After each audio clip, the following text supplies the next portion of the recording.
I am Ava Reynolds, CEO of Stellar Events.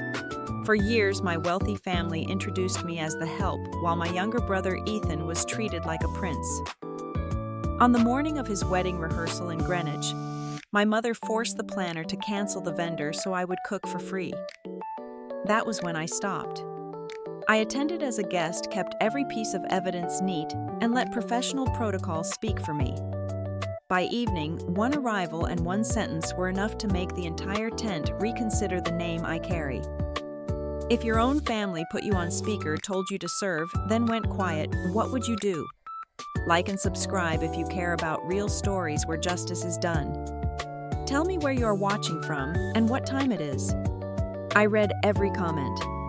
Now come back with me to that afternoon in Greenwich when the music paused and a greeting that seemed simple turned the whole board. The spreadsheet on my laptop lay open like a calm bay after a storm. Blue rows and gray columns, all the tidy ways Apex measures care. Room nights, cost per plate time from order to table. I sat by the window of my Upper West Side apartment, coffee cooling on the coaster, the city passing below like a steady current. I adjusted a variance note and thought about how quiet competence can be, how it rarely announces itself, when my phone lit with my brother's name.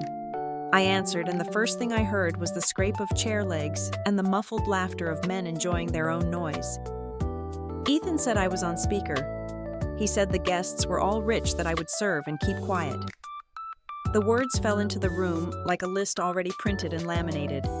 I asked him to take me off speaker. He kept me there and turned to assignments. Silver polished until it mirrored faces. Canapés circulating without fail. Lights in the kitchen before dawn. Olivia's voice drifted in from the side, smooth as ribbon, saying it would be only 2 days, that if I helped, everything would be easier. A groomsman made a sound that wanted to be a joke and still carried the weight of an insult. Their room swelled. My room went still. I set the phone on the table for a moment and looked back at the Apex sheet. The numbers did not love me, but they honored work done well. I let Ethan talk himself into the circle he likes. When he paused, I used his name and asked again for a private line. He said there was nothing private about family. He said mother expected me before sunrise. The call slid into that familiar shape where my time becomes a shared pantry anyone may open, and whatever I do for a living is treated like a hobby you pull out when relatives visit. Alerts stacked across my screen. My mother Vivian wrote that I must not embarrass her. The next message said the guest list was exceptional and everything had to be perfect. A third one was shorter, the way a proverb is shorter than a story. Do as you are told. I held the phone away and looked out the window. A dog trotted by in a sweater faded from too many washes. An ambulance threaded traffic without complaint and disappeared beyond the corner deli.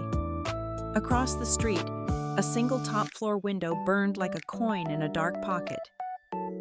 Somewhere inside that square of light, I imagined a person who would not be asked to hand over professional skills for free. I brought the phone back and said I would attend as a guest. I said it plainly once. Ethan accused me of being difficult. He implied that I owed him some unspecified debt. He reached for the old ledger where obedience is tallied as love. I did not open that book. I repeated myself. Then I ended the call. Silence returned with a kind of weight. I stood and carried my cold coffee to the sink, rinsed the cup, and set it upside down on the rack. On the way back, I paused at the entry table, where my keys sit in a small ceramic bowl, and my mail stacks in 2 neat columns. I slipped a handwritten card into a plain envelope and set it beside the gift box I had already chosen. Small rituals are a good answer to unreasonable demands. They tell your hands what your heart already knows. I texted Noah Brooks, my chief operating officer. Team on standby. No one goes to the venue. Then I added route any family inquiries to me in writing. His reply arrived quickly. Copy. Team briefed. The client survey was excellent. I could almost hear his steady voice at the end of a service line, the one he uses when he reminds new managers that excellence is not an accident and boundaries are part of excellence. I put the phone face down and let the quiet come back for a minute. My mother called. I let it roll to voicemail. She called again. I answered because I am too old to pretend I will not speak to my mother. Her tone carried a thin wire of control, the kind you can feel even when you cannot see it. She said important people would be present. She said there would be no forgiveness for mistakes. She said family is a unit, and I should remember what side I am on. I told her I live on the side where work that pays salaries and health insurance comes first. I told her I live on the side where daughters are not staff simply because they are daughters. She said I was taking things too far, that a decent person rolls up her sleeves. I told her again that I would attend as a guest and that I would not be staffing the event. Her breath thinned into a hiss, and the line went dead. I sat and looked at the laptop. The Apex sheet waited like a patient friend. I made a small note on staffing ratios, closed the file, and opened a new note on my phone. Attend as a guest. Decline all unpaid labor. Route requests into email. Preserve any record. Protect my team if anyone tries to pull them in. The list looked clinical. That was fine. Clear plans are the rails you set before the train rounds the curve. Another message arrived from Ethan. He wrote that I would ruin everything. He wrote that I never understood family. He wrote that he expected me at the house before sunrise. I read it twice, saved it, and did not answer. The radiator ticked in the wall. From the bar down the block, a bass line rose and settled again. The city has many rhythms. I have learned which ones to follow when steadiness is a choice, not a mood. I went to the closet and chose a simple dress, the kind that earns respect and refuses spectacle. I set out low heels made for standing without suffering. I tucked a small card into my clutch and checked that the rideshare credit was loaded on my phone. I wrote one more sentence to myself and left it pinned at the top of the screen. I am a guest. I said the words aloud in my living room where no one could talk over me. They did not feel brave. They felt correct. The light shifted by degrees from late afternoon gold to the soft gray that always makes me think of old pearls. I moved through the apartment, touching the back of a chair, the stack of mail, the edge of the table, little confirmation that this is my life and I am the person in charge of it. Outside, a siren rose and fell. Inside, the kettle clicked and cooled. Tomorrow will ask its questions. Tonight I have my answers, and that is enough to keep the line I drew from smudging. I opened my laptop before the street noise thickened and watched the inbox refill itself like a tide. Grace Patel sat near the top. Her subject line carried that polite urgency planners use when the ground has already shifted. I clicked through and read from the beginning. Grace warned that a last-minute cancellation would forfeit the vendor.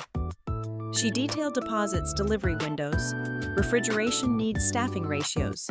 She wrote with the patience of a woman who holds chaos at bay for a living. Then my mother answered in the tone I know too well. My daughter will handle it. It will be better. It will be free. Those words were not a surprise, but seeing them in writing was its own kind of sting. The page did not flinch. It kept every syllable, every timestamp, every name in the right corner. Heat rose in my face and then settled into something steadier. Recognition has a physical weight. I scrolled steady as a nurse counting off a pulse. There was Grace again, cautioning that quality cannot be conjured out of thin air. There was a brief thank you from the vendor, followed by a release confirmation that emptied a calendar and a walk-in fridge somewhere in Westchester. There was my mother again, moving on as if problems solved themselves when you named a daughter. I selected the entire chain and built a fresh message to Addie Renee Collins, counsel for the venue. Please preserve. Please timestamp. Please confirm receipt. I copied Grace, then hit send and watched the bar run to blue. Renee replied faster than I expected. Received. Preserving now. Contract clauses attached. Her competence cooled the hot edges of my breathing. My phone buzzed with a different sort of noise. Sloan Kim had posted a story, a quick pan across a pristine kitchen captioned with the kind of grin that pretends to be friendly. The groom's sister is the help. I let the first flush pass. Then I took a clean screenshot and saved it to a folder simply named Evidence. I have learned to keep feelings in a journal and facts in 3 places. Grace wrote back again this time with photographs of the current kitchen inventory and a note log from vendor calls. Labels were sharp timestamps, crisp.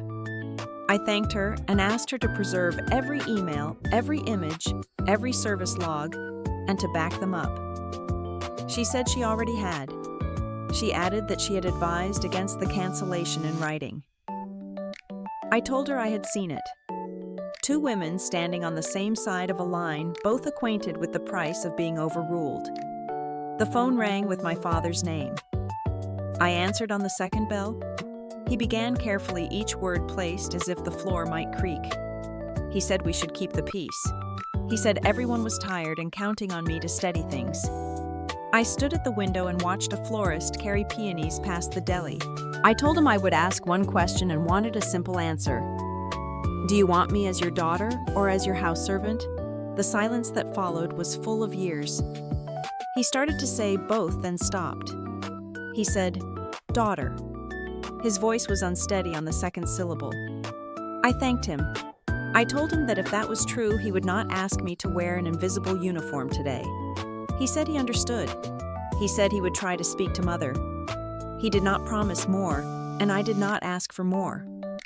I returned to the table and wrote a short list on a sticky note. Preserve email. Save images. Confirm venue terms. Shield the planner. I opened the venue contract Renee had attached and found the clauses that matter when pride outpaces logistics. Penalties for substandard service. Fees for late delivery. Requirements for licensed staff on site. This is the language of rooms that stay upright when pressure hits. I forwarded the relevant pages to Grace for her file. For a moment I just breathed. The kettle clicked off. Steam lifted and disappeared.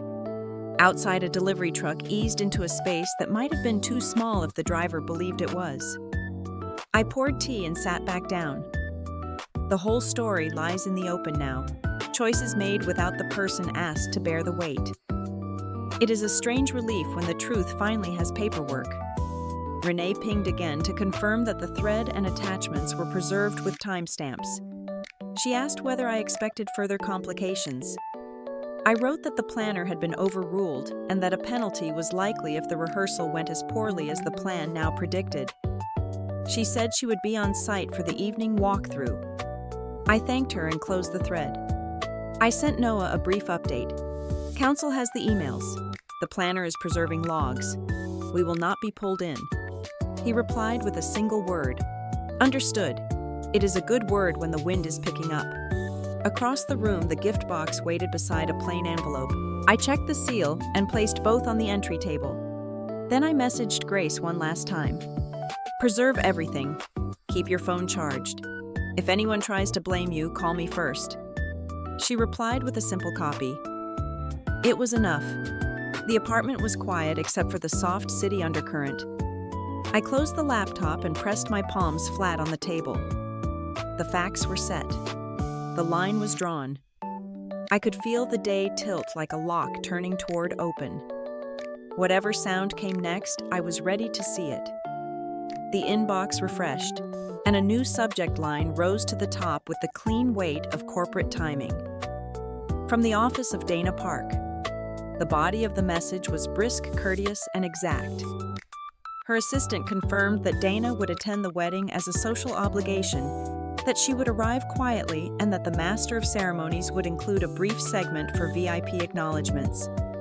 The note also outlined how Dana prefers these moments handled. Names read cleanly, no superlatives, gratitude focused on strategic partners. 30 to 60 seconds and done. I read it twice, then composed my reply with the same care I use on a cost sheet before a board call. Thank you for the confirmation, I wrote without mentioning the name Reynolds. I affirmed the segment length confirmed that I would not be involved in any logistics and noted that our agreements and non-disclosure obligations remain in force regardless of social setting. I kept the tone light, professional, and unremarkable, the kind of email that leaves no edges for gossip to catch. When I hit send, my shoulders softened. This was the fulcrum I had been waiting for. I opened a new thread to Noah Brooks, subject line, simple. Protocol for tonight. I told him our team would remain off-site. No one from Stellar should appear at the venue. If anyone requests verification, he should be ready to share a press packet and a one-page case study, but only upon formal request by the assistant or the MC. No advocacy, no improvisation. He replied with that steady single word that always steadies me in return. Understood. Next, I messaged Carmen Ortiz. I told her to keep the kitchen team on their scheduled projects, no diversions, no last-minute favors. I asked her to gather the cleanest photos from our most recent luxury estate service, with plating timing and service notes summarized in a 2-slide deck. Share only if the request comes through proper channels. She sent back a thumbs up in text and a line about mise en place for the week. Even on my phone, her discipline reads like a steady heartbeat. I built a small folder on my desktop and named it Ceremony and Protocol. Into it, I dropped a copy of the assistant's email, my reply, a blank acknowledgement log, and the static press packet. Paperwork is the spine you stand on when people decide to forget their knees. I set calendar alerts for an hour before the ceremony in case the schedule shifted and toggled my phone to filter family calls to voicemail. I would not be baited into a hallway negotiation. Not today. For a minute, I stood at the window and let the city mark time. A bus sighed, a bike courier leaned into the light. A woman lifted a toddler from a stroller with the ease that comes from practice and love. I placed one hand flat on the glass and felt the faint chill there. Breathe in, steady, breathe out. The truth would not need me to raise my voice. It would arrive dressed in its own clothes and stand up by itself. I printed the press one-pager and slid it into my bag beside the gift envelope. On a sticky note, I wrote 3 sentences that had become a kind of prayer for professionals with families like mine. Stay composed. Answer only what is asked. Let the record speak first. I tucked the note into the pocket of my clutch, not as a crutch, but as a reminder that I had already done the real work. My phone buzzed with a brief follow-up from the assistant. The MC would appreciate a clear pronunciation guide for my name and company should it be needed. I sent a phonetic line and nothing more. No titles, no origin story, no eager sentences that might look like a bid for attention. The point of a boundary is not to make a scene. It is to keep one from swallowing you. Before closing the laptop, I opened my task list and added one last line for Grace Patel. If the MC requests partner names, keep the language general. No logos on screens, no vendor chatter from the floor. She replied that she had already briefed the MC and that everything would run clean. I thanked her and left it there. There is mercy in trusting competent women to do their jobs without hovering. I dressed early and set my phone to battery saver with a small backup pack tucked in my bag. A neat life looks like control from the outside, but mine was not about control today. It was about refusing confusion. I would walk in carrying only what belonged to me. My gift, my name, my composure. The rest could stay where it belonged, housed in emails and logs, with time and date above each line. When I stepped away from the desk, the room held a quiet like a well-tuned instrument waiting for the bow. The assistant's confirmation had turned the key in the lock. The ceremony would have its moment for acknowledgments, and I would have my moment of not performing. That was enough. The next move would not be mine. By midday, my phone began to hum with updates from Greenwich. Grace sent the first photo, stainless shelves standing bare, a lonely crate of citrus on the bottom rack, sheet pans stacked like mirrors with nothing to carry. The second photo caught a sliver of the patio where Olivia greeted early arrivals with a steady smile that looked practiced, the kind of face that holds until the camera drops. A brief line from Grace followed kitchen stands, empty inventory, recorded staff minimal and scattered. A new name stepped into my screen. Trent Lawson, venue manager, copied on a message to the family and to council. His words were crisp and procedural. Clause 10 in effect for rehearsal standards and service timing. Risk notice, prepared acknowledgement required by an authorized representative. He listed the points that matter when a room begins to tilt. On-time food service for rehearsal. Adequate licensed staff on site. Adherence to venue safety and sanitation. Monetary penalties if performance fails. I saved the message and opened a fresh folder marked Venue Risk. Grace added context in a separate note. Vivian was flushed and brisk, Ethan short-tempered, Olivia keeping the social temperature from boiling over. The vendor bay was quiet because there were no deliveries expected. The release order had taken care of that. Grace wrote that she stood near the service door and did what she always does, count what exists and predict what will not. Another email landed, this time a scan of the risk notice itself. The form laid out the standards, line by line, then a field for signature and time. I forwarded it to Addie Renee Collins with a brief cover receipt confirmed earlier. Please preserve this acknowledgement once executed. Renee replied from her phone, preserving on site shortly, will witness if needed. I let the phone rest on the table for a breath and then picked it up again. The next wave came fast. Trent wrote that he had presented the risk notice to the family in the catering kitchen, that he had walked them through Clause 10 with examples, that he had explained the fine schedule tied to documented failures. He noted that Grace had reminded the group that the vendor was canceled at Vivian's request, and that this fact would be treated as material if there were disputes later. Olivia kept the tone civil. Vivian pressed for lenience. Ethan snapped and asked whether exceptions were ever made for important guests. Trent wrote that the standards were not optional and that signatures were required. I could picture that room, the bright tile, the high whine of a refrigerator that has nothing to do, the weight of papers in a place meant for plates. My hand settled against the edge of my desk, cool wood, steady grain. I told myself what I tell younger managers. When a client tries to turn feelings into policy, let the document speak first. Let your pulse slow to match the language on the page. A final scan arrived. A clear signature on the acknowledgement line, the letters of my brother's name slanted with irritation, the time stamped underneath. Ethan had signed for the family. Trent marked the notice as delivered, witnessed, and filed. Copies had already gone to Grace and to Venue Council. I downloaded the scan and set it beside the earlier email thread. Two rails now ran parallel toward an outcome no one could name polite. Grace texted that she had placed hard copies into a labeled folder and that she would keep them with her until Renee arrived. She added that she had reminded everyone present that rehearsal service quality would be logged minute by minute. I thanked her without adding balm. Competent women do not need soothing when they have done the right thing. They need a clear line and a witness. My father called and I let the call pass to voicemail.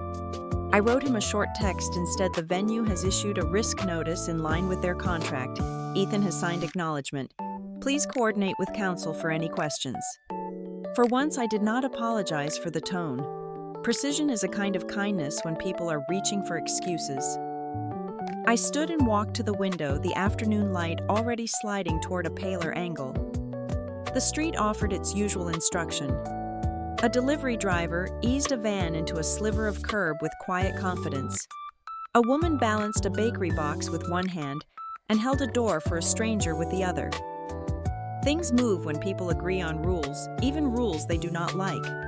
Renee finally wrote that she had reached the estate and had copies in hand. She would remain available through the rehearsal window. Grace sent one last note. Olivia had thanked Trent for walking everyone through the notice and had asked for a summary she could carry to the bridal suite. Vivian had stepped out to take calls. Ethan had left through the service hall with sharp footsteps and no words for anyone. I saved each message, closed the folder, and exhaled. The facts were now fixed in the way that helps later, not just remembered but recorded. I placed my phone face down and let my shoulders lower. The kitchen was bare. The notice had been issued. The signature was on the line. Whatever came next would not be decided by a raised voice or a family story. It would be decided by the record everyone had in their hands. By late afternoon, the rehearsal began to lift its own weak curtain, and my screen filled with small proofs that a show can move and still fail. Grace sent a photo of the staging table, dressed in white linen, empty platters, waiting like open hands. She added a line in her calm planner voice that the first food service scheduled for the top of the hour had not arrived to the floor. I pictured the hollow quiet of a kitchen, without mise en place, that particular echo when cupboards are full of plates but not food. More messages arrived in quick steps. Sloane posted a story in a soft filter, the camera sweeping past a row of Waterford goblets, while a delivery man crossed behind her with cardboard sleeves balanced on one arm. The caption reached for whimsy and landed on something thinner. Casual night, it said, as if pretending could turn paper boxes into a theme.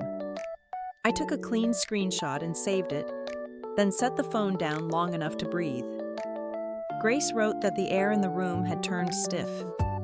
She observed Vivian near the head table, smile held tight, shoulders rigid under a silk jacket the color of frost.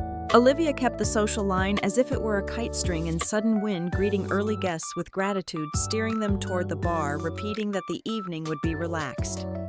Ethan moved in short, irritated lines, hands in pockets, jaw set. Trent began to log. He sent a brief note to the group, a timestamp for the first missed standard. Appetizers not on floor at the scheduled start. Staff below the required number for service. He kept his sentences short and neutral. This is how a record is built when feelings begin to eat the edges of a plan. Then came the smell that never lies. Grace did not name it first. She only sent an image of a white cloth laid with fine china plates rimmed in silver, and at the center, a pizza sliced unevenly, steam fogging the crystal like a sigh. She followed with another angle, a hand placing a second pie onto a platter, more accustomed to roast tenderloin. Guests stood on small islands, whispering. Casual chic, Vivian said lightly to a nearby couple, as if the words were a rug she could throw over a stain. The couple nodded in that slow way people do when they choose manners over truth. Trent continued his log. Service late by 15 minutes. Courses substituted without notice. Kitchen not staffed by licensed personnel. He did not add adjectives. He did not need to. The minutes made their own case. Sloane swept her phone again this time, catching a bridesmaid laughing as she tried to cut a slice with a knife meant for carving roast. The clip went up before anyone could ask her not to. I watched the view count climb and felt that old urge to step in with a tray and an answer. I reminded myself of the line I had drawn and why it mattered. I am a guest. I let the video play without sound and set the phone aside. Grace sent a short burst of photos, each one labeled. Waterford goblets fogged by heat linen, stained by tomato oil, at the edge of a place setting a stack of cardboard lids under the sideboard as if they were chargers. She added a note that Olivia had apologized to 3 tables, voice steady, hands clasped to keep from fussing. Vivian maintained her smile like a held breath. Ethan stood by the service door and stared at nothing. Then the recap arrived. Grace wrote a clean email addressed to Vivian, Ethan, Trent, and counsel. She listed the service timeline, the precise moments where food failed to meet schedule, the substitutions made, without approval, the staffing numbers witnessed by the venue, and the photos attached as documentation. She closed with a regret that the rehearsal had not met standards and an offer to coordinate any remaining logistics that fell within her scope. It was the kind of message that ends arguments before they start. Trent acknowledged receipt and appended his log. Counsel confirmed preservation. Olivia replied with thanks for the clarity and a plan to manage guest expectations for the remainder of the evening. Vivian did not reply. Ethan sent a 2-word note that asked for patience. The room continued to move, glasses lifted, conversations stitched politely around a center that would not hold. I did not appear. I kept the boundary I set. I poured myself a glass of water and stood at my own window while the city slid toward evening. In my mind, I could still see that single plate on white linen pizza steam fogging the crystal. I let the image settle where it belonged. Not as shameful, as proof. The morning at the estate wore a clean brightness that did not match the temperature in the service hall. Staff moved fast in narrow lanes, black shoes, whispering against tile radios low on their hips. I could smell starch in the linens and a hint of garden roses drifting in from the terrace. I walked in through the guest entrance in a simple dress and low heels, gift envelope in my bag, spine straight. The difference between work and family is sometimes only the door you choose. Grace met me near the foyer with her clipboard folded against her side. Her eyes were clear and practical. She greeted me like a guest, not like a solution. We checked the ceremony timeline together quietly and without fuss. Processional order confirmed. Mic check scheduled. VIP acknowledgements placed just before the toasts. She pointed out a small change the MC had sent that morning, and I nodded. No problem. I would not need to adjust anything. That part mattered more than it sounded. Movement at the edge of the hall pulled my attention. Vivian stood by the catering door, pearls, bright against a pale jacket, one hand lifting and flicking in a gesture that used to be my name. Come help. The word did not leave her mouth, but I have known that signal since I was 17. I felt the old reflex rise, then pass. Before the next beat, Charles stepped into her line of sight. He spoke in a clear, steady voice, so the nearby staff would not be left guessing. His daughter is a guest. Stop calling her to the kitchen. The sentence landed without anger. It held like a beam.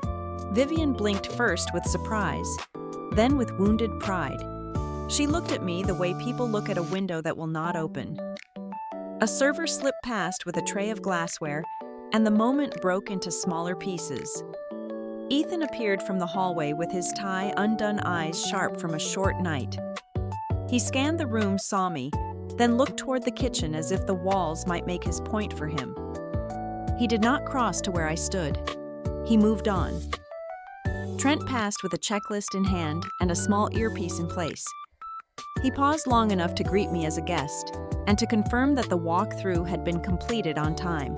His voice carried the neutrality of someone who has seen every version of a wedding morning and knows the rules are there for days like this one. Renee stood a few feet back in a quiet corner reviewing a folder. The sight of those papers steadied something in my chest. Good records are better than good intentions when nerves begin to fray. Grace leaned close, her tone low enough for only me. If they try to blame you, she said, I have the cancellation emails and the risk notice. I felt my shoulders loosen a notch. I told her I appreciated the clarity.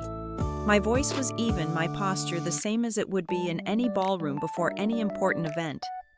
Nothing to hide, nothing to fix that is not mine. Olivia came down the grand staircase with a small entourage and a bouquet the color of cream. She looked beautiful in the particular way of women holding themselves together for a long day. She stopped at the landing when she saw us. There was a flicker in her face, apology and relief mixed together. Then the practiced smile returned. She asked Grace one question about the procession, and then followed the bridal attendant toward the suite. Her calm held the air a little tighter. Vivian tried once more, not with a hand this time, but with a story about family unity and pitch and spirit. She aimed it past me toward the cluster of staff, as if the sound alone might carry me through a swing door. Charles did not raise his voice. He did not repeat himself. He simply stood in the space where the request needed to travel. The staff kept moving. The message was received. I turned slightly toward the terrace, letting my eyes rest on the hedges cut crisp against the lawn.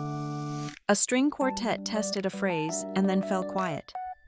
The MC walked by with a sheaf of cards and a pen tucked behind one ear. Grace checked the time and nodded once. We were on schedule. That is what professionalism looks like when pressure tries to bend it. I thanked Grace for the update and told her I would take a seat once the ushers began to place guests. She squeezed my hand in that quick way that says, "You are seen without making a spectacle of it." I stood for another moment to make sure my balance was where it needed to be.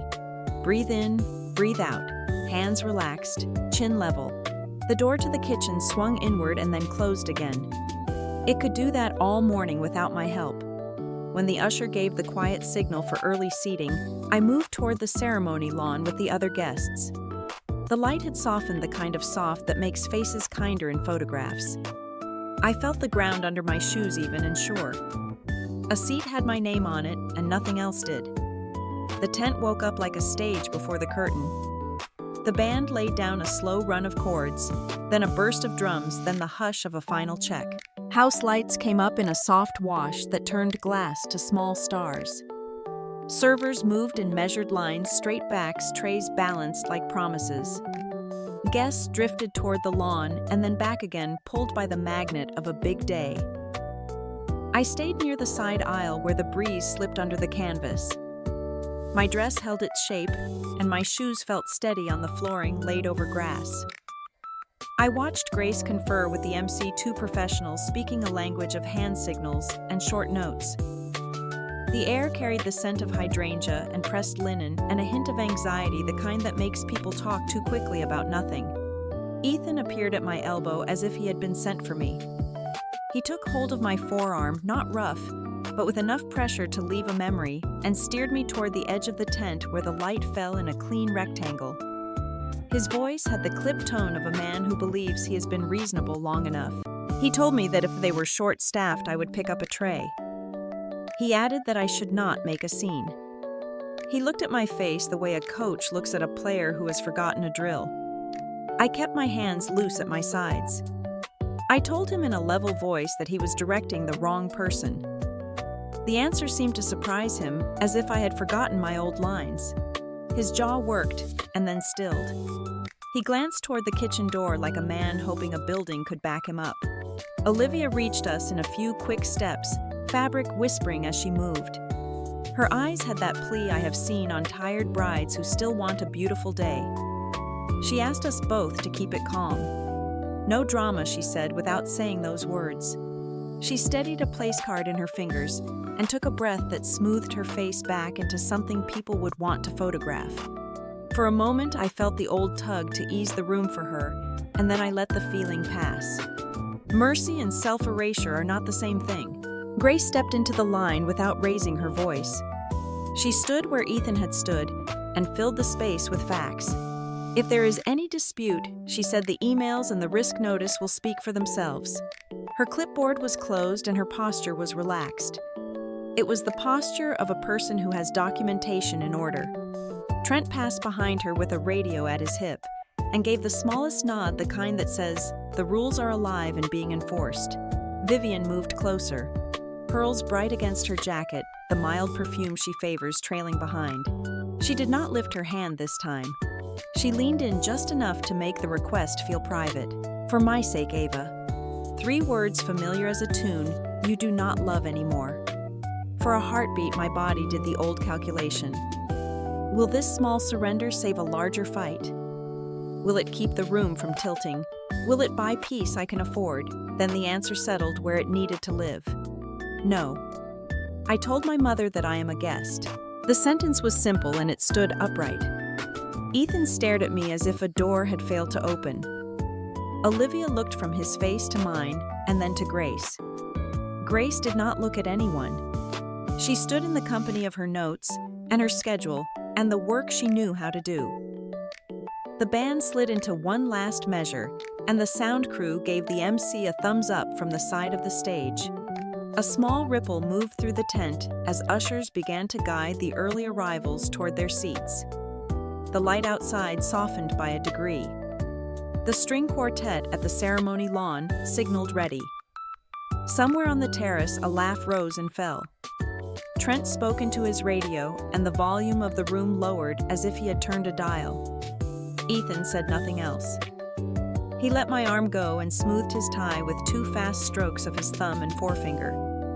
He looked not at me but over my shoulder, as if the next solution might walk in if he watched the door long enough. Vivian stood very straight, mouth set. Olivia touched her sleeve and said something low enough that I could not hear. They turned toward the aisle together. It looked like a family moving in the same direction. It did not feel like one. Grace checked her watch and told the MC that the procession would begin on time. She glanced back at me for only a second, the kind of glance that says, "Good, hold your line."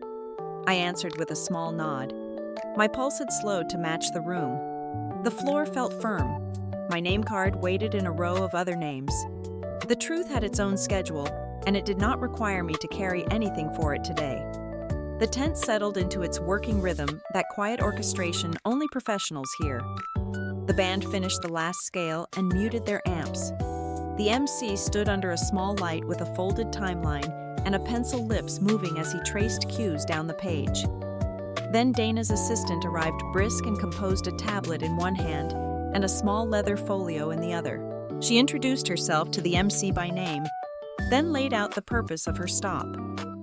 Partner acknowledgements would occur before the toasts time boxed to under a minute, names read cleanly. Gratitude kept to strategic language only.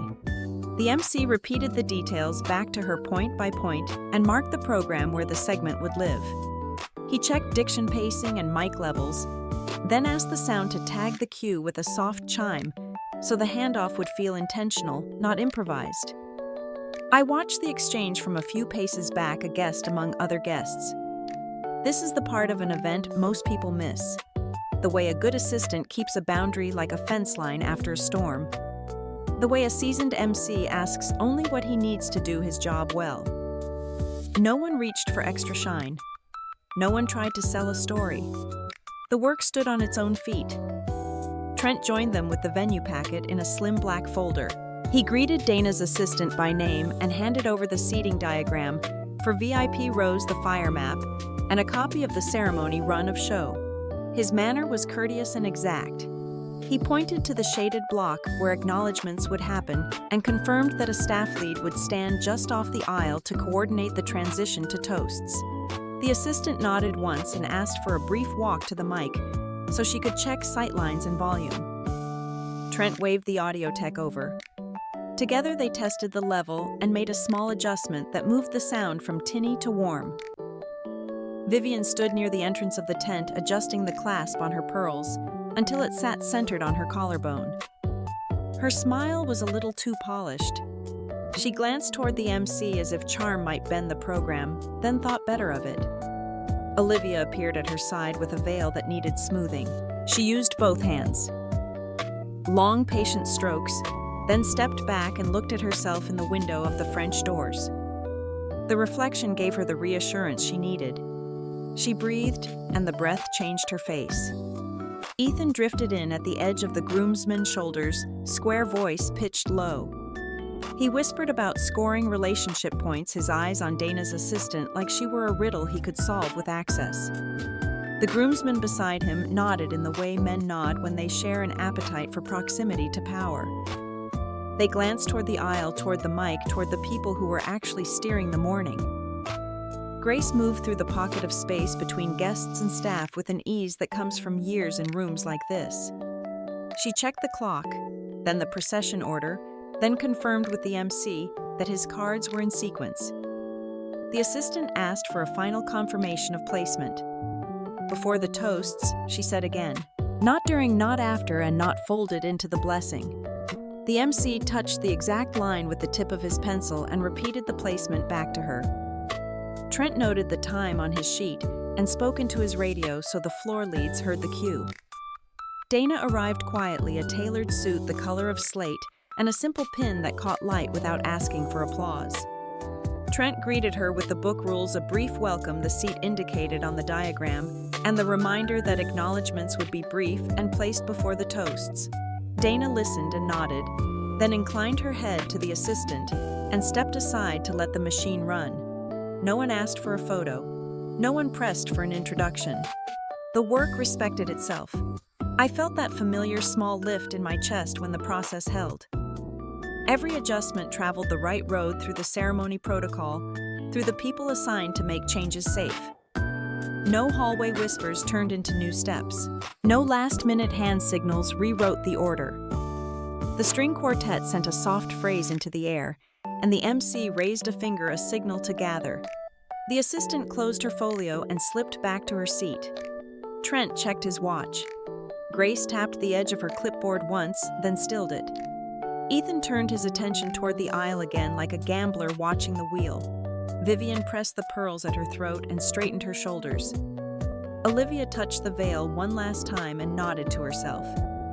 I stood quietly and let the professionalism do what it always does when it is allowed to breathe. It held the room steady. The quartet eased into a softer measure, and the tent seemed to exhale as the aisle cleared. Guests adjusted jackets and silk wraps, the low murmur that means something or someone has arrived rolled from the entrance toward the back rows. Phones lifted without instruction, a forest of small screens catching the light. The volume dipped the way it does when a room recognizes a name before a face. Then I saw her. Dana stepped over the threshold without hurry, presence compact, and composed the kind of entrance that rearranges attention without asking for it. Her assistant was 2 steps ahead, the tablet in one hand, the folio in the other. She found the MC with a glance that landed like a cue and nodded once. He mirrored the nod, then touched the mic cards in his hand as if he were counting them again. Sound techs bent over a console to set levels and locked the channel for the acknowledgement segment. The red light blinked once and steadied. The plan had a spine and everyone could feel it. Ethan brightened as if a spotlight had found him. He straightened his jacket, swept his hair back with the edge of his fingers, and angled himself toward the aisle. He lowered his voice to the groomsman at his side, a low current of ambition that looked like strategy and sounded like luck trying to right itself. The groomsman nodded hard the way young men nod when they believe doors open for the bold. I stayed where I belonged, a respectful distance, a guest among guests. I let the professionalism at work do what it does when no one tries to hijack it. Trent approached from stage right with the seating diagram in a slim folder and greeted Dana exactly as the handbook would instruct. The assistant received the folder, conferred with him for 2 clean beats, and returned a single card with a handwritten confirmation. The MC rechecked his timeline with the tip of a pencil and drew a small line under the placement for partner acknowledgments. Nothing improvised, nothing casual. It felt like good engineering.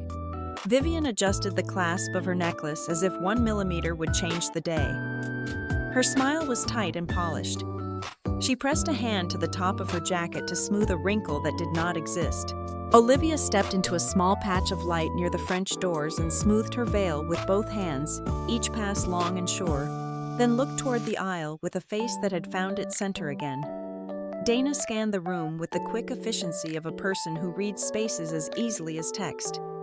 She took in the arc of the tent, the sweep of the aisle, the line of the band, the edge of the lawn where the first row of chairs carried small reserved signs. Her gaze touched the family cluster, paused on the MC, skimmed past the groomsmen, and moved across the rows with an even rhythm.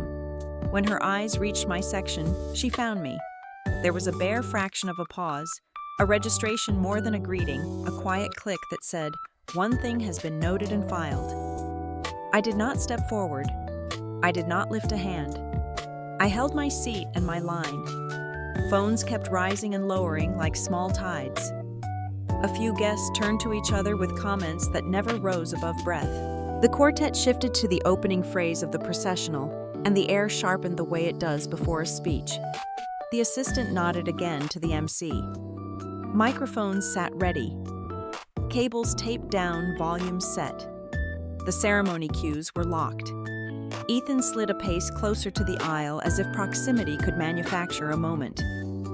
Grace moved between him and the path without looking like a barrier.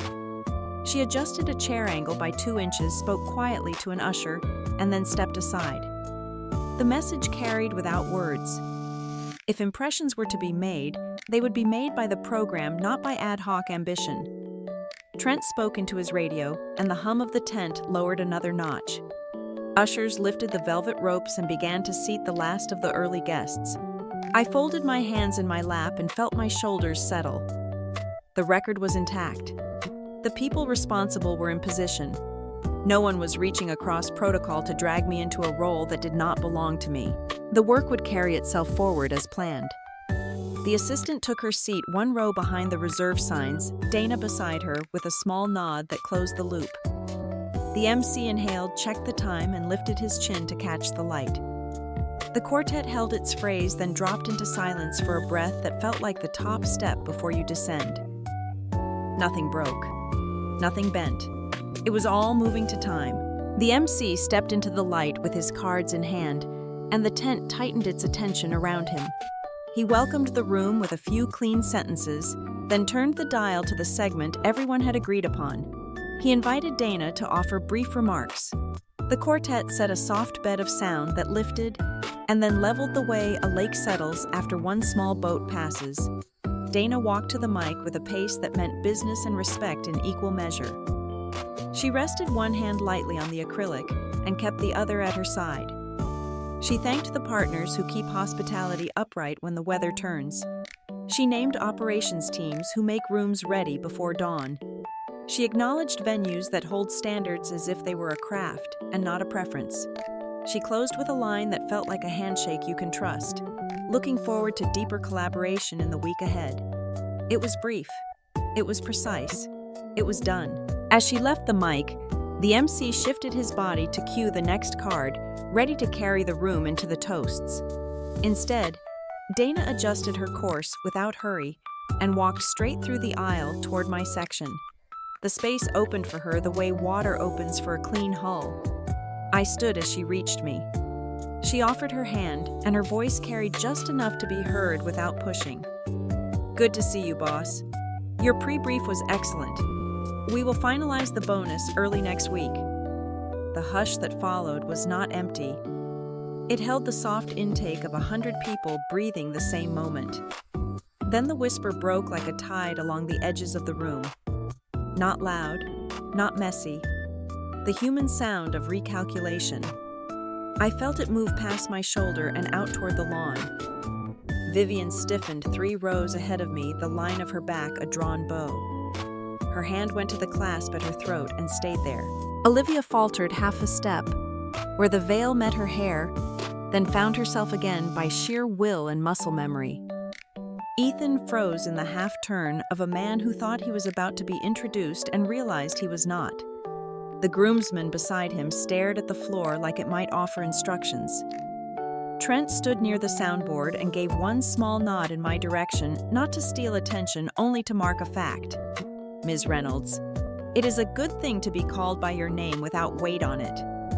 Sloane lowered her phone so fast she almost dropped it. Color rose from her collar into her cheeks and stayed there. My hand met Dana's with the strength I use when I shake after a contract is signed. I thanked her with my eyes and kept my voice even. "Congratulations on your wedding." She inclined her head, the smallest gesture of acknowledgement, and turned back toward her seat. Her assistant had already stepped into her slipstream, closing the distance by 2 strides, passing a card back to the MC that signaled return to program. The machine resumed without a jerk. The quartet lifted the first notes of the next cue, and the MC's voice smoothed over the room like a clean tablecloth. He invited the first toast. Glass chimed where it should. Guests let out the breath they had been holding and collected themselves back into celebration. The tent remembered what it was there to do. I sat down, folded my hands in my lap, and let my shoulders settle. The floor felt steady under my shoes. The garden beyond the tent looked like a painting you could step into if you wanted to breathe different air. I did not need different air. The one I had would do. Out of the corner of my eye, I saw Vivian glance toward Ethan, her mouth tight and set in a line that used to be a command. She did not speak. Olivia placed her bouquet on the table beside her chair with care, as if gentleness could hold the room together. Ethan kept his eyes forward, jaw tense, hands still. Control does not love daylight. It prefers small rooms where doors can close. Grace moved a single chair a fraction of an inch and smiled at the usher. Trent marked a time on his sheet and spoke into his radio tone, calm, nothing to see, everything to schedule. The MC finished the first toast and welcomed the next. He was an old hand at this, and it showed. The words came out balanced and bright. The microphones behaved. The program was held. Sloane stared at her phone as if it had betrayed her. Perhaps she was watching her own story fold in on itself. Perhaps she was deciding whether to post the moment she had just witnessed and realizing there was no way to frame it that would help her. She slipped the device into her clutch and stared at the stem of her glass instead. I let the hum of the tent pass through me like a train through a station where I did not intend to board. Across the aisle, a woman I did not know met my eyes and gave the smallest smile, the kind you give to a stranger who has just been reintroduced as herself. I returned it with a nod. Dinah was back in her seat, posture, easy attention on the speaker. Her assistant had already logged the segment and tucked the folio away. Work done. Box checked. No fanfare left behind. Good partnerships live there in the quiet, after when nothing needs to be salvaged. The second toast ended in a ripple of laughter. Glasses rose and settled. The MC announced a short stretch before the next portion of the program. People stood, adjusted jackets, fixed a strap, and breathed. I stayed seated. I did not need to move. Everything that needed to move had already done so. The short break between toasts thinned the crowd enough for Trent to move cleanly. He approached the family cluster with a neutral expression and asked Vivian and Ethan to join him in a side room. Renee was already there, a folder open on the table pen aligned with the margin. I stayed in the main tent near the edge of the aisle where the breeze lifted the drape by an inch. Grace slipped past me with her clipboard and followed them inside. She glanced back once, the kind of look that says, "Facts are ready." The room they used was small and bright windows facing the lawn. I saw the scene in pieces through the open door. Renee began with the contract in front of her and Clause 10 marked in a blue tab. She spoke calmly tone, even making a path through the language. Standards for rehearsal service, minimum licensed staff, timed delivery. She turned a page and placed the signed risk notice in view, the signature identical to the one I had seen on the scan. Next, she set down the rehearsal log with timestamps for delayed service. Then the printout of the email thread documenting the vendor cancellation. She summarized the outcome without raising her voice. Total penalty assessed at $35,000. An acknowledgement required from an authorized family representative. Payment terms attached. Documentation preserved. It was the way a nurse explains a procedure after you have signed consent. Nothing sharp. Nothing dramatic. Only what is next. Ethan tried to bend the air. He said the problem began when I refused to help.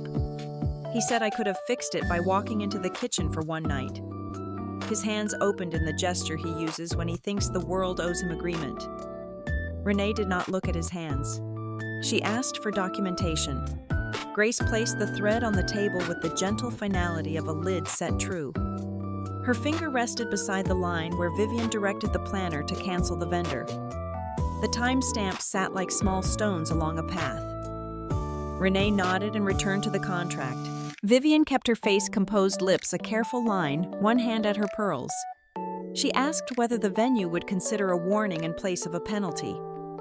Trent answered in the same level tone he uses on the radio.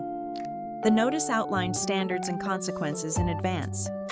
The log recorded failures. The penalty schedule applied. He slid the acknowledgement toward Ethan and stood with the patient weight of a man who knows the rulebook will outlast the moment. Phones buzzed in pockets and clutches. Olivia's sister moved to the doorway with her screen lit, then passed it to Ethan. A short email from the bride's family office sat plain as glass. Post-wedding investment talks paused until further notice. No ornament, no excuse. Only a new fact in a day already rearranging itself. Ethan's face narrowed as if the font were too small. He handed the phone back without comment and picked up the pen. Outside the tent, a different notification struck my screen.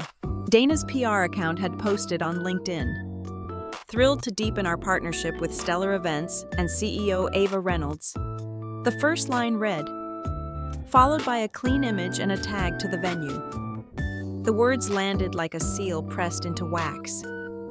Guests around me checked their phones in that ripple you can feel more than hear. A woman near the aisle breathed the word, "Oh," and then closed her lips on the sound. I kept my eyes on the garden while the signatures were made behind me. A waiter passed with seltzer and lime, and I took the glass with a nod. The lime scent cut the floral air and brought the tent back into focus. Renee stepped into the doorway and spoke briefly to Trent. He repeated a thank you and closed the folder. Grace came out last, calm as ever, and tucked her copies into a labeled sleeve. Charles appeared at my side with the tired kindness of a man learning new habits. He stood so close our shoulders almost touched but did not. He asked whether I would like to leave or stay. I told him I would stay as a guest and nothing more. He looked at me for a long second and then turned his head toward the lawn, the same direction I was facing. It felt like a choice and a small apology. The MC's voice returned to the room with a warmth that carried people back to their chairs.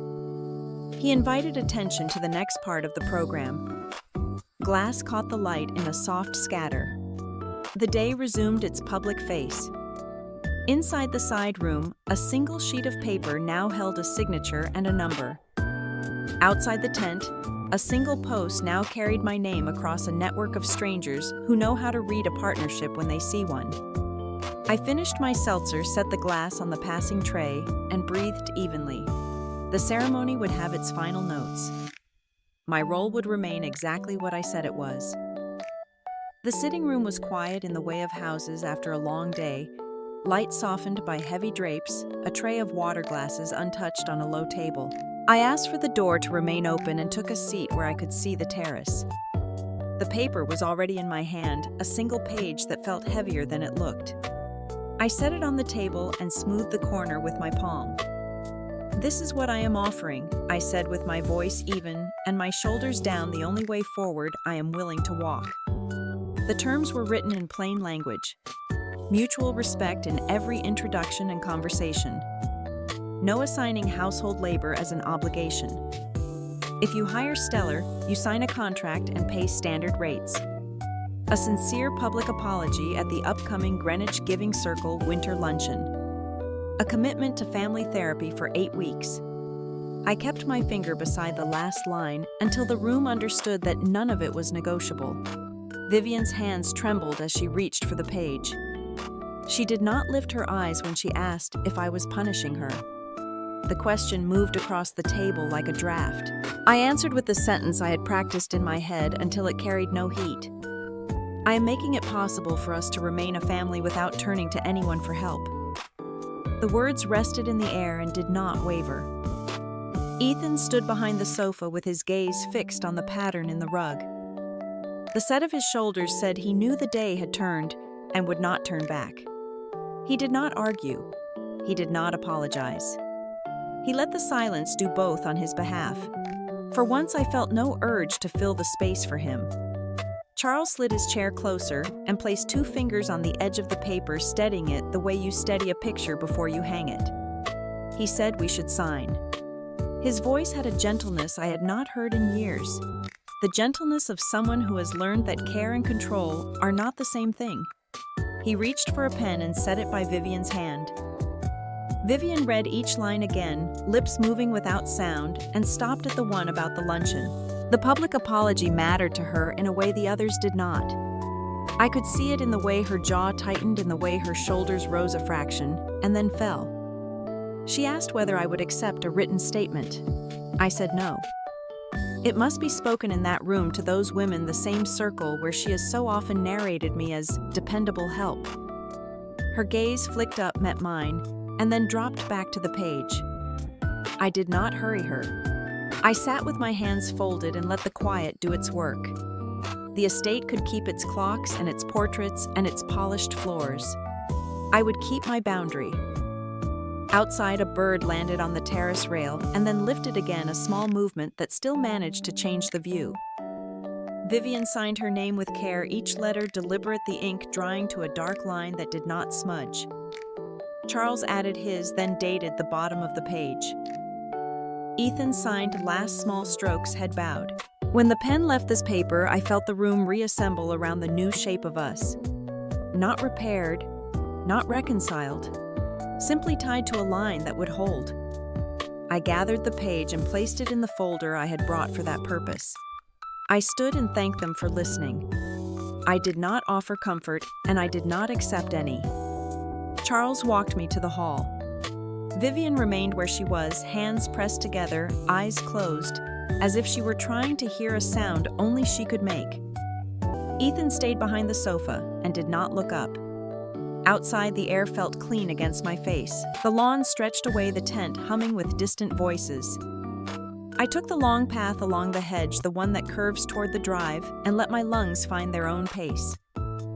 I had arrived as a guest, and I would leave as one, no more and no less.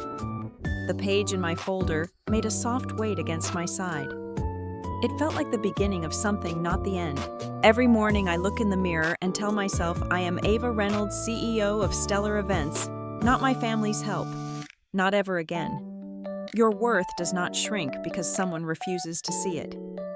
Hold that thought and keep walking. If any part of my story resonates, I would like to hear about a time you chose yourself over family expectations. Leave a comment below. Your story might be exactly what someone needs today. If you believe everyone deserves respect no matter their role, share this video with someone who needs to hear it. Subscribe to the channel for more stories from people who set boundaries and keep them. Remember, you do not owe anyone burning yourself to keep them warm. See you next time. Ava reminds you to know your worth, sign your contracts, and pay your taxes.